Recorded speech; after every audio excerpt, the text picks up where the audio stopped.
Anesthesia reveals our deepest secrets because it affects all of the nerves in our body. But let me show you on my body just how powerful the mind-body connection is. And you need to know this because when you can affect your mind, you can affect your body. These guys are cold. Whew.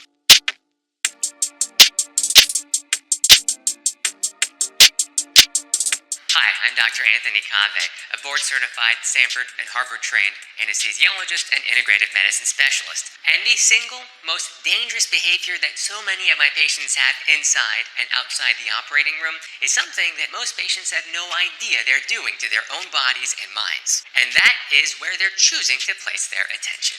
I'm not blaming any patients, but self-prophesizing and fortune-telling is so common in my patients before surgery and is so detrimental to their health. They're literally taking their own body apart without knowing that they also have the antidote to those cognitive distortions. It's where we choose to place our attention and what anesthesia reveals about our potential to heal ourselves. And stick around, because I'm going to connect myself to the life support monitors to demonstrate just how much power our thoughts and mind have over our health and physical bodies. Anesthesia reveals our deepest secrets because it affects all of the nerves in our body. Every last inch of nerve in our body is being affected by anesthesia, whether it's liquid anesthesia like propofol, lidocaine, ketamine, or inhaled gas anesthesia like laughing gas or other anesthesia gases like the ones that come out of the ventilator behind me. Those nerves are not only in our brain to make us unconscious, but our kidneys, livers, blood vessels, lungs, everywhere in your body is affected by anesthesia.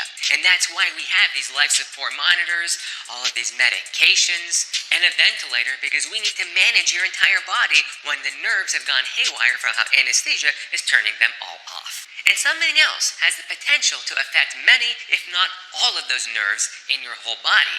And it doesn't require a ventilator or propofol or ketamine. And that's the thoughts, verbalized or not, that are running through your brain. How we choose to react to the events that happen around us and to our body. And this is why our attention is the most valuable resource on the planet. Forget that Google and Meta and everyone else is trying to buy your attention because it makes them a lot of money. Your attention can also heal your body because you can decide where you want to place your attention.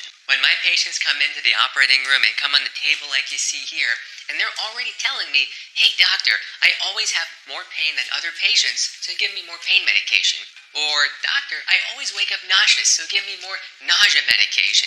This primes their brain to communicate with their body to actually wake up potentially with more nausea or wake up with more pain. We call this fortune telling and prophesizing because you can't predict the future, but when you begin to set up expectations, you're priming your body to actually play out what you think is going to play out, for good or for bad health outcomes. Through the cranial nerves and spinal cord, all of the activity in our brain can potentially impact every last square inch of the rest of our body, just like how anesthesia can affect the rest of our body. This is why conditions like asthma, irritable bowel syndrome or IBS, interstitial cystitis, and even heart disease are so related to our mental health state because those organs are all richly innervated by nerves that are being controlled by our brain and our thoughts, our reactions to life, and so much more. The body keeps score through that connection, and that's why anxiety,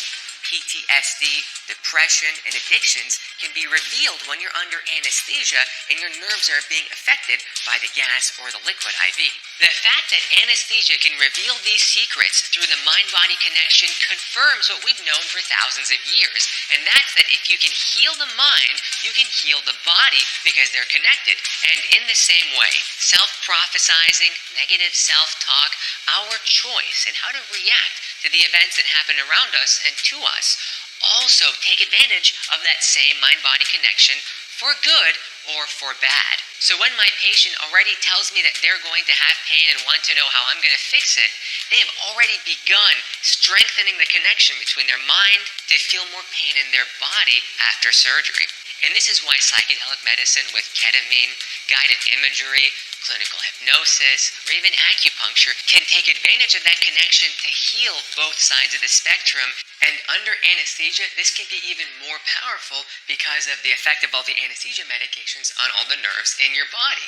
It's why we have to connect you to ventilators like you see here, why we have so many life support medications when you're asleep under anesthesia. And it's also seen on the life support monitors when you're asleep, like I'm going to show you right now. You really have to be careful where you stick these so you don't rip the hair off your chest. These guys are cold. Whew. I'm on the monitor right now. In green is my electrocardiogram, or EKG.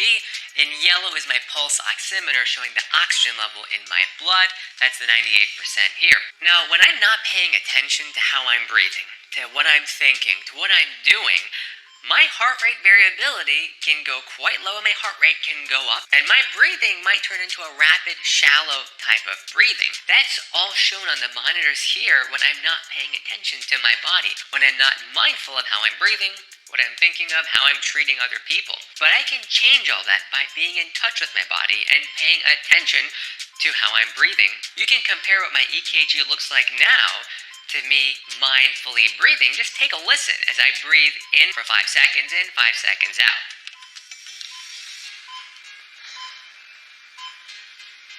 You can immediately see the change in the EKG as I breathe mindfully, as I focus on what I'm paying attention to, as opposed to being distracted or when I'm not aware of the thought patterns that might be looping around in my mind. Because of the mind-body connection, that cranial nerve 10, the vagus nerve in particular, what I'm thinking up here actually plays out on the monitor over here. You see how the distance between these here is very different than the distance between these here? That's heart rate variability. That's mindful breathing. That's choosing where to place your attention in your body. And you have more power over that than you've probably ever been told.